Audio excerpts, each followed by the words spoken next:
Yo soy Mateo del Valle, y esto es Realidad Prohibida. Hay silencios que gritan más fuerte que cualquier palabra. Silencios que se pudren en las paredes de una casa, que se alimentan del miedo, del secreto. Hoy no vamos a hablar de un monstruo. No vamos a hablar de un asesino en serie. Hoy vamos a hablar de un amor prohibido. Un amor que nació en la oscuridad y que dio a luz a una tragedia. Esta es la historia de dos hermanos y de los hijos que tuvieron juntos. Una historia que la sociedad prefiere no ver, que los medios ignoran, que el sistema archiva en un cajón, pero aquí, en Realidad Prohibida, no cerramos los ojos. Miramos de frente al abismo. Porque solo entendiendo el origen del horror, podemos evitar que se repita. Si tienes el valor para escuchar, si crees que estas historias deben ser contadas, suscríbete y acompáñame. Vamos a entrar en la casa de la calle Magnolias, número 312, en el corazón de Guadalajara, donde el secreto más oscuro de una familia esperaba a ser descubierto. Todo comenzó con un olor agrio, persistente. El olor de la leche echada a perder y la ropa húmeda. Carmen Mendoza era trabajadora social. Llevaba 15 años en el oficio. Había visto de todo, o eso creía ella. Su trabajo era un mapa de la miseria humana. Un catálogo de heridas invisibles. Casas frías, neveras vacías, miradas perdidas. Estaba acostumbrada al dolor. Pero la casa de los Ramírez era diferente.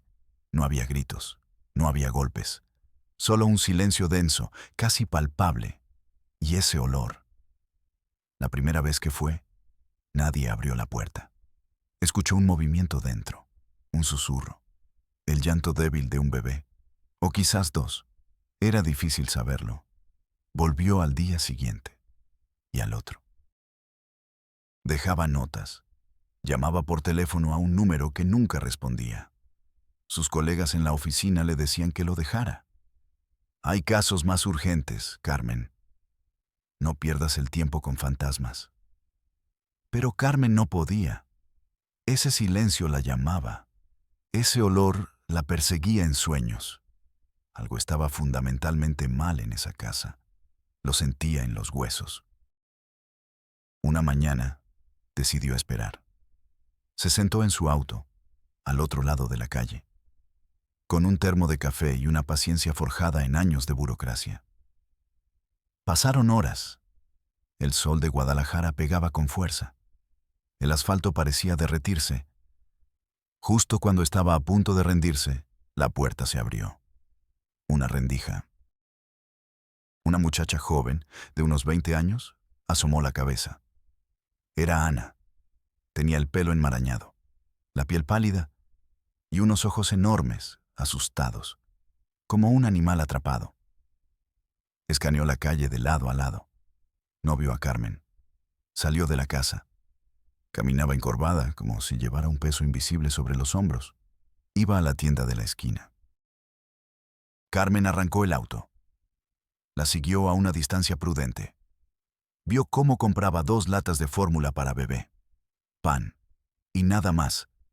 Pagó con monedas sueltas. No cruzó una sola palabra con el tendero.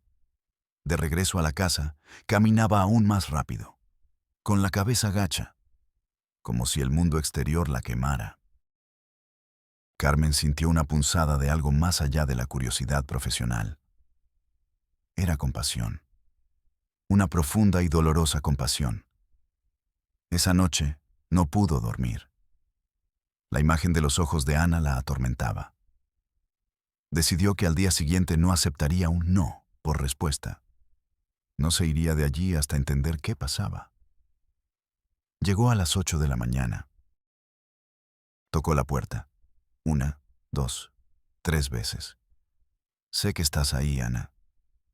Soy trabajadora social. Solo quiero ayudar. Silencio. Escuché a los bebés. Por favor, déjame ver si están bien. El silencio se hizo más pesado. Carmen apoyó la frente en la madera fría de la puerta. Podía oler la podredumbre desde afuera. Podía sentir la desolación. «Por favor», susurró. Y entonces, un ruido. El cerrojo, girando lentamente, con un chirrido agónico. La puerta se abrió unos centímetros, y en la penumbra vio el rostro de Ana. Sus ojos inundados en lágrimas. «No puede ayudarnos», dijo con un hilo de voz. «Nadie puede». Carmen empujó la puerta con suavidad. Entró. El olor la golpeó como un muro. Una mezcla de basura, humedad y desesperanza. La casa estaba casi vacía. Un sofá raído, una mesa, cajas de cartón apiladas en un rincón, y en el centro de la sala, 2 cunas improvisadas, hechas con cajones de fruta. Dentro, 2 bebés, gemelos, un niño y una niña. Eran pequeños, demasiado pequeños, pálidos. Respiraban con dificultad. Carmen se arrodilló junto a ellos. Un escalofrío le recorrió la espalda. Los bebés no se parecían a Ana. Tenían los mismos ojos azules, el mismo pelo rubio y rizado, la misma forma de la mandíbula. Se parecían entre sí de una manera asombrosa, idéntica, pero no se parecían en nada a la joven que los cuidaba. Entonces, de una habitación contigua, salió un joven. Era casi el reflejo masculino de Ana. Misma palidez, misma mirada asustada. Se llamaba Luis, era su hermano. Se paró detrás de ella, en silencio, protector, amenazante. Carmen levantó la vista de los bebés. Miró a Luis, sus ojos azules, su pelo rubio y rizado, la forma de su mandíbula. El corazón se le detuvo. El aire se volvió denso, irrespirable. La verdad era tan monstruosa, tan inconcebible, que su mente se negaba a procesarla. Pero estaba ahí, en los rostros de esos 2 niños enfermos, en la simetría perfecta de sus facciones. Carmen miró a Ana, luego a Luis, luego a los bebés, una y otra vez. Un rompecabezas macabro. Las piezas encajaban con una claridad aterradora. Se levantó lentamente. Sus manos temblaban. Un sudor frío le empapaba la nuca. Quería gritar. Quería salir corriendo de esa casa de los horrores. Pero se obligó a mantener la calma. Su voz salió como un susurro roto. ¿Quién es el padre de los niños, Ana? Ana bajó la mirada. Se abrazó a sí misma. Luis dio un paso al frente. «Yo», dijo. Su voz era plana, sin emoción, una simple declaración de un hecho. «Yo soy el padre». El mundo de Carmen se desmoronó. 15 años de servicio. 15 años creyendo que lo había visto todo. Estaba equivocada. El horror tenía profundidades que nunca había imaginado. Sintió el sabor metálico del miedo en la boca. Las paredes de la pequeña sala parecían cerrarse sobre ella. El llanto débil de los gemelos era el único sonido. Un lamento en medio de un océano de silencio y vergüenza. Ana y Luis no parecían monstruos. Parecían niños perdidos. 2 almas rotas, aferradas la una a la otra en medio de un naufragio. ¿Cómo? Esa era la única pregunta que resonaba en la mente de Carmen. ¿Cómo habían llegado a esto? La historia de Ana y Luis no comenzó con maldad. Comenzó con abandono. Sus padres eran figuras ausentes, fantasmas que entraban y salían de sus vidas. El padre, un transportista. Pasaba semanas enteras en la carretera. Cuando volvía, traía consigo el olor a alcohol y a extraños. La madre vivía sumida en una depresión profunda. Días enteros en cama, con la mirada fija en el techo. El mundo exterior no existía para ella. Solo sus 4 paredes y su dolor. Ana y Luis crecieron solos. El uno para el otro. Luis, el mayor por 2 años, se convirtió en el protector. En el padre. En el único referente masculino. Aprendió a cocinar, a limpiar, a cuidar de Ana cuando tenía fiebre. Ana, a su vez, se convirtió en su confidente, en su única amiga, en el único calor en un mundo frío y vacío. No iban a la escuela con regularidad. Nadie se preocupaba. Nadie notaba su ausencia.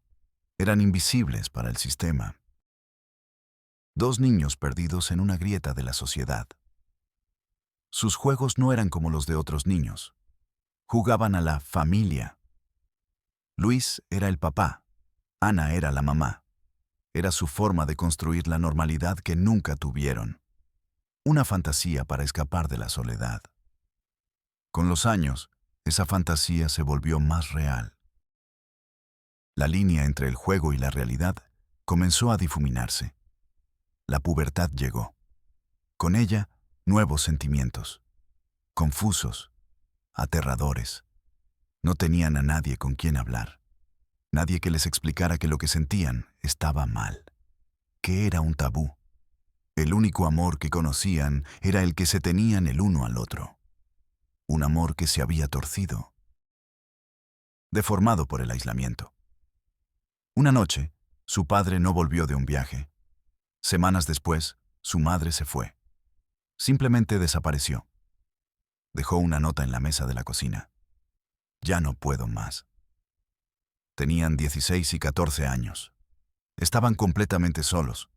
El mundo se había olvidado de ellos. El miedo se apoderó de la casa.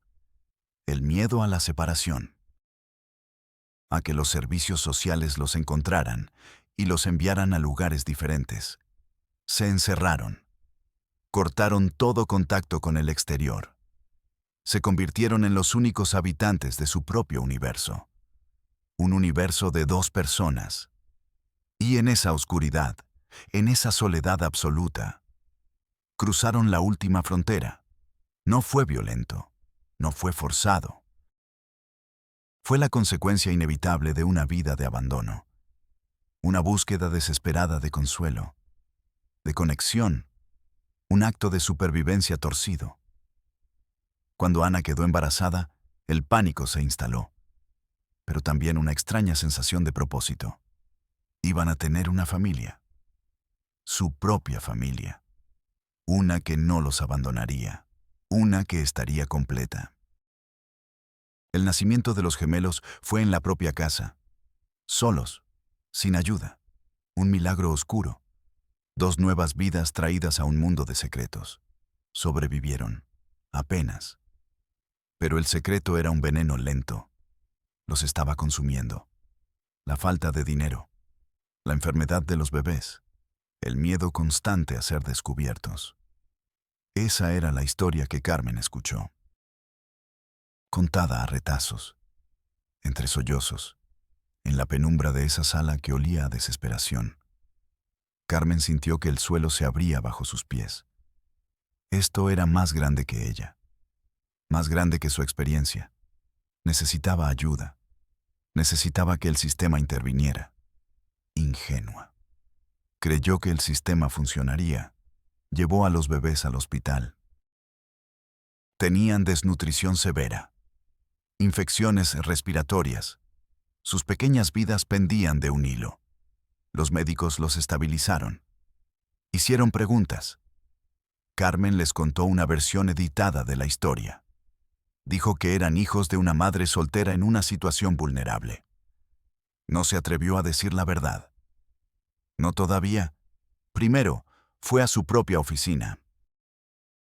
Habló con su supervisor, el licenciado Morales, un hombre de 50 y tantos años, con una barriga prominente y una mirada cansada. Carmen le explicó la situación. El incesto, los bebés, el abandono. Morales la escuchó sin cambiar de expresión. Cuando Carmen terminó, él suspiró. Se reclinó en su silla, que crujió bajo su peso. Mendoza, dijo con un tono de fastidio. ¿Tienes pruebas de ADN? No, pero... ¿Hay una denuncia formal por abuso? No, ellos... Fue consentido, en cierto modo. Es complicado. Morales levantó una mano para detenerla. Entonces no tenemos nada. Legalmente, son dos adultos viviendo juntos y tienen hijos. Fin de la historia. Pero son hermanos. Los bebés están enfermos. Necesitan ayuda psicológica urgente. La voz de Carmen se quebró. Mire, Mendoza. Mi trabajo es resolver problemas, no crearlos. Si abrimos esta caja de Pandora, tendremos a la prensa encima, a los derechos humanos, a todo el mundo. ¿Y para qué? Para un caso que no se puede ganar en ningún tribunal. Hizo una pausa. Tomó un sorbo de su café frío. Haga su informe. Recomiende seguimiento nutricional para los menores. Y pase a su siguiente caso. Tenemos una lista de espera de 3 meses. Carmen se quedó paralizada. El aire se le fue de los pulmones. El sonido de la impresora en la esquina.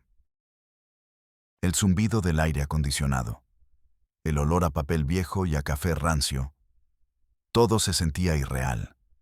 Salió de la oficina como un autómata. El sistema no quería ayudar. El sistema quería archivar, clasificar el horror, ponerle una etiqueta y guardarlo en un cajón. No se rindió. Fue a la Fiscalía Especializada en Delitos contra la Familia. Esperó 3 horas en una sala de espera con sillas de plástico naranja. Finalmente, la recibió una joven abogada, con un traje impecable y una sonrisa ensayada. Carmen volvió a contar la historia. Con cada palabra, sentía que la energía la abandonaba. La abogada escuchaba, asintiendo de vez en cuando. Tomaba notas en un bloc de hojas amarillas. Cuando Carmen terminó, la abogada le sonrió. Una sonrisa vacía. Entiendo su preocupación, señora Mendoza. Es una situación atípica. Es una tragedia, corrigió Carmen. Claro, pero desde el punto de vista legal es complejo. No hay una víctima clara que quiera denunciar. El incesto entre adultos, si es consentido, se mueve en una zona gris de la ley. Es más una falta moral que un delito perseguible de oficio en estas circunstancias. ¿Y los niños? Carmen, desesperada, preguntó. Los niños. Su bienestar es la prioridad, por supuesto. Lo que podemos hacer es iniciar un proceso de pérdida de patria potestad por negligencia. Pero eso puede tardar meses, años, incluso. La abogada revisó su reloj. Tengo otra cita. Llene este formulario, el F-207, adjunte su informe y una copia de las actas de nacimiento de los menores. El departamento de evaluación lo revisará y le daremos una respuesta en, digamos, 60 días hábiles. 60 días hábiles. Una eternidad. Carmen sintió una oleada de náuseas. La oficina de la abogada era moderna, minimalista. Un cuadro abstracto en la pared. Una orquídea blanca perfectamente cuidada en el escritorio. Un universo paralelo al de la casa de la calle Magnolias. Salió a la calle. El sol la cegó. El ruido del tráfico la ensordeció. Se sentía completamente sola, luchando contra un monstruo invisible. Un monstruo hecho de indiferencia, de burocracia, de procedimientos sin alma. Su última esperanza era la policía. Fue a la comisaría del distrito. El lugar olía a sudor y a desinfectante barato. Un policía con un bigote espeso y cara de aburrimiento la atendió desde detrás de una ventanilla de acrílico rayado. Carmen, ya agotada, resumió la historia por tercera vez. El policía la miró como si estuviera loca. Señora, dijo masticando un chicle, ticando. ¿Me está diciendo que 2 hermanos tuvieron hijos y ya? Y que viven en condiciones infrahumanas. Y que los bebés casi mueren. Y que necesitan ayuda. El policía se rió. Una risa corta, sin alegría. Mire, con todo respeto, aquí nos ocupamos de robos, de asaltos, de asesinatos, de cosas serias. Lo que usted me cuenta es un chisme de vecindad. Si no hay violencia, no hay delito. Si quiere poner una denuncia por insalubridad, tiene que ir a la Secretaría de Salud. Carmen apoyó las manos en el mostrador. Sintió que sus piernas no la sostenían. ¿No van a hacer nada? No hay nada que hacer. Circule, por favor. Hay gente esperando. Fue entonces cuando ocurrió la escena que la quebraría para siempre. Mientras se daba la vuelta, escuchó a otro oficial preguntarle a su colega, ¿qué quería esa señora? Y el policía del bigote respondió, en voz alta, sin importarle que Carmen lo escuchara. Nada. Una loca que se inventó una telenovela. Decía que unos hermanos eran novios. Ja, ja, ja, lo que hay que oír. La risa resonó en el pasillo, y para Carmen fue el sonido de la derrota. El sonido de un sistema podrido, cínico, cruel. Se refugió en su auto y lloró de rabia, de impotencia, de asco. El sistema no había fallado. El sistema estaba diseñado para ser así. Una máquina insensible que tritura las vidas de los más vulnerables. Volvió a la casa de la calle Magnolias. Necesitaba verlos. Necesitaba asegurarse de que seguían ahí. Cuando llegó, la puerta estaba abierta de par en par. El corazón le dio un vuelco. Entró corriendo. La casa estaba vacía, más vacía que antes. No había cunas improvisadas. No había cajas de cartón. No había nadie. Solo una hoja de papel en el suelo. Era del bloc de hojas amarillas de la abogada. Carmen la había dejado sobre la mesa sin darse cuenta. En la hoja, Ana había escrito algo con una caligrafía temblorosa, infantil. Nos vamos. Gracias por intentar. Carmen cayó de rodillas en medio de la sala vacía. El olor agrio persistía, pero ahora se mezclaba con otro olor, el de la ausencia. Corrió de vuelta a la oficina de su supervisor. Entró sin llamar. «¡Se han ido!», gritó agitando la nota. «Desaparecieron. Ana, Luis y los bebés». Morales la miró por encima de sus gafas, con la misma mirada cansada y distante. Señaló una pila de carpetas en su escritorio. «Señora Mendoza, ahora esto es un caso de personas desaparecidas. Eso le corresponde a otra dependencia. Llene el formato 2B. El sistema no buscaba justicia. Buscaba ordenar el horror en carpetas, clasificarlo, archivarlo hasta que fuera olvidado». Carmen se quedó mirándolo. No dijo nada. Dio media vuelta y se fue. No solo de la oficina. Se fue de su trabajo, de su carrera, de su fe en la humanidad. Nunca más se supo de Ana y Luis, ni de sus hijos. Se los tragó la tierra, o más bien, se los tragó la indiferencia. Se convirtieron en un número de expediente, en un archivo perdido en un sótano polvoriento. Quizás lograron construir su pequeña y torcida familia en algún otro lugar, lejos de todo. Quizás los bebés sobrevivieron y crecieron sin saber nunca la verdad sobre su origen. O quizás no. Quizás la tragedia solo encontró una nueva forma de continuar. No lo sabemos. Y esa es la parte más aterradora. La historia de Ana y Luis no es una anomalía. Es un síntoma de una sociedad que prefiere mirar hacia otro lado, que cría a sus hijos en la soledad, y que luego se escandaliza cuando esa soledad produce monstruos, o víctimas, o ambas cosas a la vez. La casa de la calle Magnolias hoy está abandonada. Las ventanas están tapiadas. La maleza ha cubierto el jardín. Pero si te acercas lo suficiente, si guardas silencio, algunos vecinos dicen que todavía se puede oler el olor agrio de la leche echada a perder y el silencio de un amor que nunca debió existir. Soy Mateo del Valle y nos vemos en la próxima Realidad Prohibida.